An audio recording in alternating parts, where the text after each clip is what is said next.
The 18th most common question after the non-Muslim is that if all the Muslims,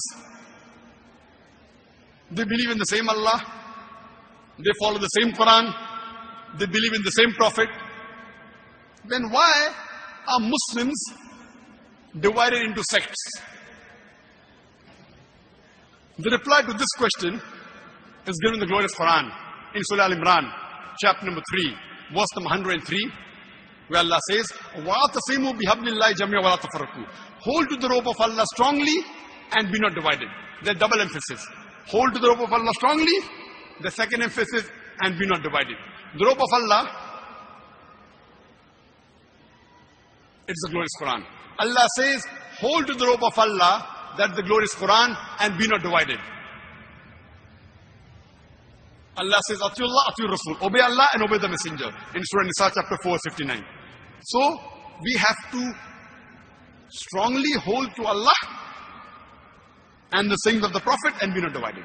Allah says in the Quran in Surah Anam, chapter number 6, verse number 159, that if anyone breaks their religions and divides the religion of Islam into sects, O Prophet, you have nothing to do with him. Allah will look after his affairs. Allah subhanahu wa ta'ala is telling that if anyone breaks his religion into sects and divides his religion, O Prophet, you have nothing to do with him. Allah will look after his affairs on the day of judgment. But when we ask the Muslim, normally, what are you? So some say, I'm a Sunni. Some say I'm a Shia. Some say Hanafi. Some say Shafi. Some say Hanbali. Some say Malki. Some say Deobandi. Some say Barevli. Some say Ahle Hadith. Some say Salafi. Some say Jamaat-e-Islami. Some say Tablighi. What was the beloved Prophet? What was he? Was he Hanafi? Was he Shafi? Was he Hanbali? What was he? What was he? He was a Muslim. Allah says in the Quran, in Surah Al-Imran, chapter number 3, verse number 52, Isa alayhi salam was a Muslim. Allah says in Surah Al-Imran, chapter number 3, verse 67, that Ibrahim, peace be upon him, was not a Jew or a Christian, he was a Muslim. And Allah says in the Quran, in Surah Fussilat, chapter 41, verse number 33, وَمَنْ أَحْسَنُ قَالَ مِمَّنْ دَعَا إِلَى اللَّهِ وَعَمِلَ صَالِحًا قَالَ إِنَّنِي مِنَ الْمُسْلِمِينَ. Who is better in speech than one who invites to the way of thy Lord, works righteousness, and says that I am a Muslim. قَالَ إِنَّنِي مِنَ الْمُسْلِمِينَ. And says that I am a Muslim. And the master key for dawah, which I have mentioned in several verses of the Quran, in several of my lectures, the master key of dawah, and the most important verse according to me in the Quran of Surah Al-Imran, chapter 3, verse number 64 is, قُلْ يَا أَهْلَ الْكِتَابِ. Say, O people of the book, تَعَالَوْا إِلَىٰ كَلِمَةٍ سَوَاءٍ بَيْنَنَا وَبَيْنَكُمْ. Come to common terms as us and you. Which is the first term? Allah na'budu illallah. That we worship none but Allah. وَلَا نُشْرِكَ بِهِ شَيْئًا. That we associate the partners with Him. وَلَا يَتَّخِذَ بَعْضُنَا بَعْضًا أَرْبَابًا مِن دُونِ اللَّهِ. That we erect not among ourselves lords and patrons other than Allah. فَإِن تَوَلَّوْا. If then they turn back. فَقُولُوا اشْهَدُوا. Say, we bear witness, بِأَنَّا مُسْلِمُونَ, that we are Muslims bowing our will to Allah. I am a Muslim. We are Muslim. No less than 22 places in the Quran, Allah says, call yourself a Muslim. Call yourself a Muslim. Ibrahim alayhi salam, in Surah Hajj, chapter 22, when he did dua to Allah subhanahu wa ta'ala, he told that make my children Muslims. All these Aimmas, all these great scholars of Islam, the four Aimmas, Imam Abu Hanifa, Imam Ahmad ibn Hanbal, Imam Malik, Imam Shafi, may Allah have mercy on them all. May Allah be pleased with them all. I love them, I respect them all. All these are great scholars of Islam. All of them. When you ask them, if you ask Abu Hanifa, may Allah be pleased with him, who are you? What reply will he give? What will he say? I'm a Muslim. We love these scholars, we respect these scholars. All the scholars said that if you find any of my fatwa which goes against Allah and His Rasul, you throw my fatwa on the wall.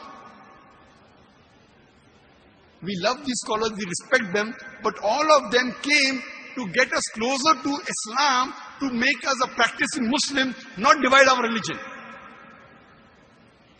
Allah says in the Quran in Surah Nisa chapter 4 verse 59, Ya allazina amanu, O you believe, Atiullah wa atiur Rasul. Obey Allah and obey the messenger.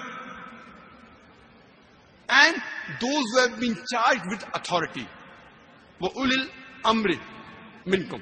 Who have been charged with authority amongst you.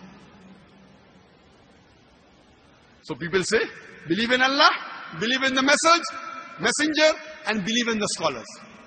But they're putting a full stop where there's no full stop. The verse does not end there. The verse continues. Obey Allah and obey the messengers and those who have been charged with authority, the ulama, the scholars. But if they differ, go back to Allah and His Rasul. If they differ, if any scholar, if you find all the scholars say the same thing, you don't have to do research. All say pray 5 times, no problem. All say fast, no problem. But if 2 scholars differ, you go back to Allah and His Rasul. Where is the question of dividing the religion? That's why beloved Prophet Muhammad said. It's a Sahih hadith of Sunan Abu Dawud, hadith number 4579. Our beloved Prophet said, there will be 73 sects in Islam. But mind you, so people say, Prophet has prophesied. The Prophet said there will be. The Prophet didn't say make. The Prophet said there will be 73 sects. Prophet did not say you should make sects in Islam. Allah clearly mentions in Surah Anam chapter 6 verse 159, do not make sects in the religion of Islam. The Prophet predicted there will be 73 sects. He didn't say you should make. There's another hadith, a Sahih hadith in Tirmidhi, hadith number 171. Our beloved Prophet Muhammad said that there will be 73 sects in Islam, out of which all will go to hell except one. The Sahaba asked, which one? He said, those that follow me and my companions. Those that follow Quran and the authentic hadith. So if you stick to the Quran and the Sahih hadith, you are on the straight path. So in Islam, there is no divisions and no sects in Islam. Islam is only one. The Quran is one. Our beloved Prophet is one. We have to follow the Quran and the authentic sayings of Prophet Muhammad. The 19th most common question asked by the non-Muslim is that if we study most of the religions, they teach us to do good things. Not to rob, not to cheat, not to rape. So if all the religions teach good things, why should a person only follow Islam?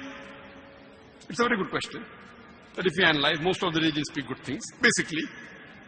So why follow Islam? The reply to this question is, I do agree, most of the religions speak good things basically. But the difference in Islam is, Islam shows you a way how to achieve the state of goodness.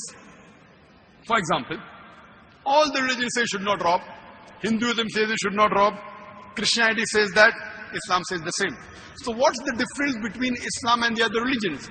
The difference is Islam shows you a way to achieve a state in which people will not rob.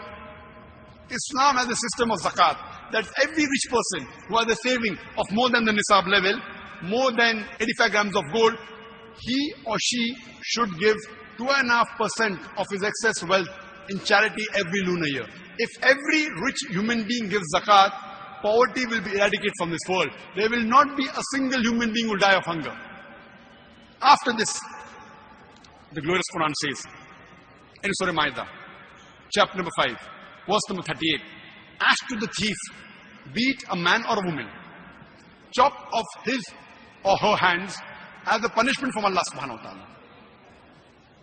Chopping off the hands in this age of science and technology, in this 21st century, Islam is a barbaric religion.